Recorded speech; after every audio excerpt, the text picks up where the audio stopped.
Hello. I don't know if you remember me, but I'm Father Martin. I'm talking to you from my study in Ensham. That's why you can see all the books behind me. And as we're getting near to Christmas, I thought I'd tell you a bit more about one very important person in the Christmas story. No, not Jesus, but someone without whom Jesus would never have been born. You can guess. His mother, of course, Mary. Now, some of you will know some of Mary's story, especially the Christmas bit, but I'm usually surprised by how many people either don't know all of her story or get some of her story wrong. First of all, how old was she? Actually, if you have a big sister or brother at secondary school who's between 16 and 19, then they are probably about the same age as Mary was when she had her baby.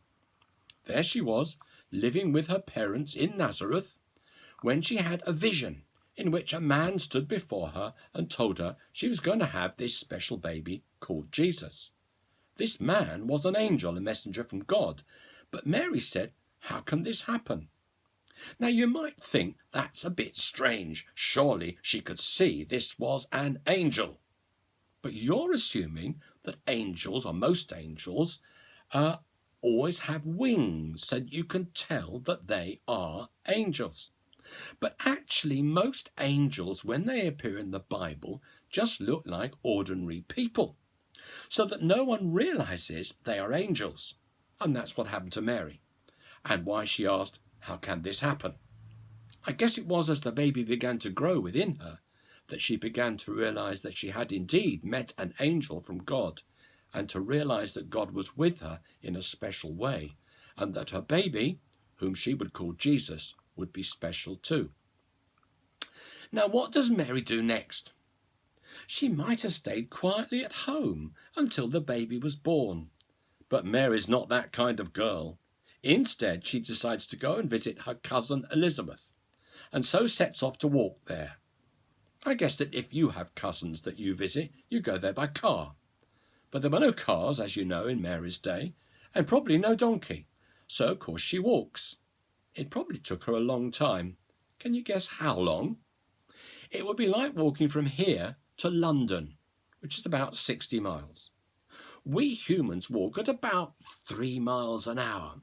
So in 6 to 7 hours walking a day, she'd have walked how far? Do a bit of maths.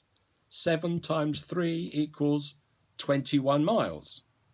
21 miles a day means it would take about how many days to walk 60 miles?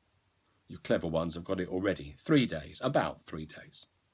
Now, once she got there, some of you may know the story of how her cousin Elizabeth recognizes that the baby in Mary is special, and says so. Elizabeth says, "Blessed are you among women, and blessed is the fruit of your womb." And Mary replies by saying that she believes that her baby will grow up to do great things. Then, as you know, she must have eventually walked all the way back to Nazareth, another 3 days walking as the baby inside her got bigger and bigger. And then, just when the baby is about to be born, nice and easily at home there in Nazareth, she has to set off with Joseph for Bethlehem. That's another 3 days walk, or perhaps on a donkey, maybe.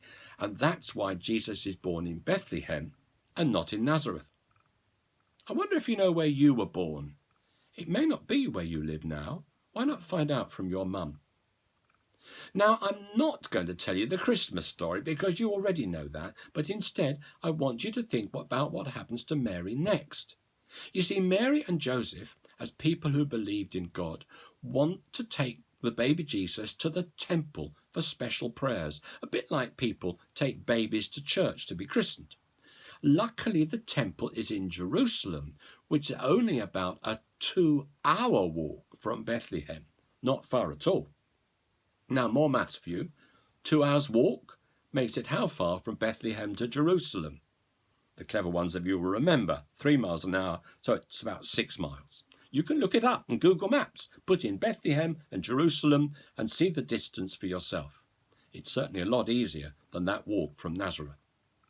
But then Mary gets a shock because an old man called Simeon sees the baby, And after saying thank you to God for the baby, he then tells Mary that although the baby is very special, what will happen to him, to Jesus, in the future will make her very sad indeed. He actually says that a sword will pierce her soul. I hope you all know what that sad thing is. It's when 33 years later, Jesus is killed by being nailed to a cross. More about that in a minute. The next thing I want to tell you about Mary is what is the first thing that happens when her baby's grown up. You see, until he was quite old, about 30 years old, Jesus lived back up at home in Nazareth with Mary and Joseph. We think that by the time he was grown up, his father Joseph had died. And so Jesus probably carried on the work his father had done. I wonder if you know what that was. Some of you may have a dad who does this. He was a carpenter and builder. But Jesus was unusual because he could read and write. Lots of people in those days couldn't. Maybe Mary taught him, because not everyone could go to a school like you do. She certainly taught him all sorts of stories and sayings from the Bible when he was little, so that by the time he was grown up, he, that is Jesus, knew most of the important bits of the Bible by heart. Now, to know something by heart means that you don't have to open a book to read it. You just remember it. And all the words, so many of the words in the Bible were in Jesus' mind. He could just say them or share them with other people whenever he wanted to. And then, as I said, when he was about 30, Mary had to watch him leave home because he knew by then that he had a special job to do telling people about God in a new way.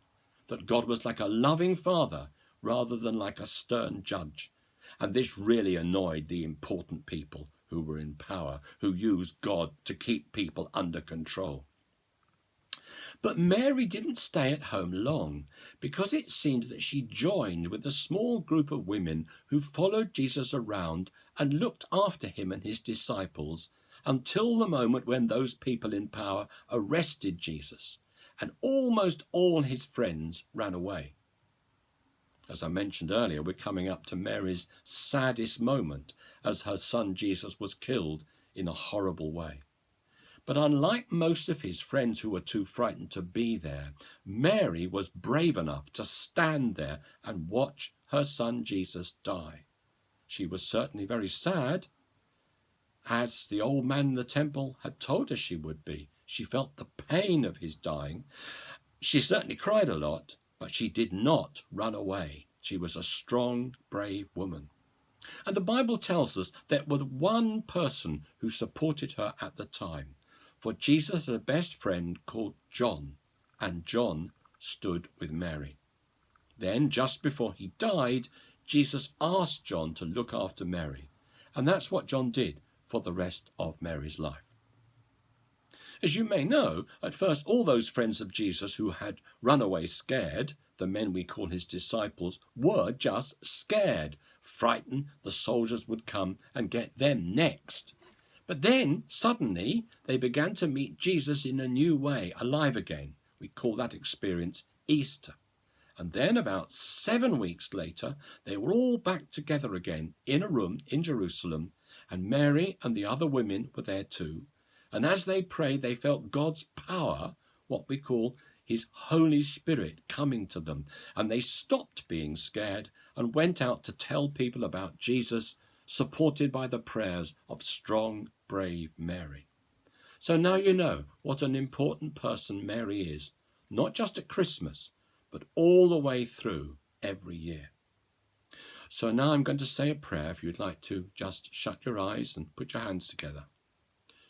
Almighty God, we thank you for Mary's part in bringing Jesus to us, and the way she was brave and strong in the face of many difficulties. Help us, Lord, and all people at this time to be brave, to be strong, to help others, and to bring your love to everyone in the world. We ask this through Jesus Christ our Lord. Amen. Okay, that's the end of my story about Mary. Hopefully before long I'll be able to actually see you face to face. Bye.